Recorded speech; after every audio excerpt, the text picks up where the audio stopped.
இனிய காலை வணக்கம். இன்றைய தமிழ் பஞ்சாங்கம் இன்று செப்டம்பர் 27ஆம் தேதி, புரட்டாசி மாசம் 11ஆம் தேதி, சனிக்கிழமை, சுக்லபக்ஷம், பஞ்சமி மதியம் 12:05 வரை, பிறகு சஷ்டி.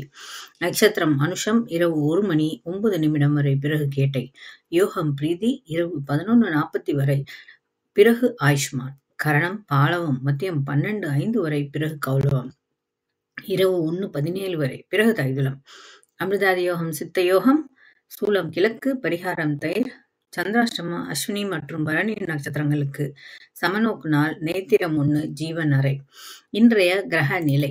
இன்று சூரியன் உத்திரம் 4, சந்திரன் அனுஷம் 2, புதன் ஹஸ்தம் 4, சுக்கிரன் பூரம் 1, செவ்வாய் சுவாதி 1, குரு புனபூசம் 3, சனி உத்திரட்டாதி 1, ராகு பூரட்டாதி 2, கேது பூரம் 4. நன்றி, வணக்கம். சர்வே ஜனா சுகினோ பவந்து.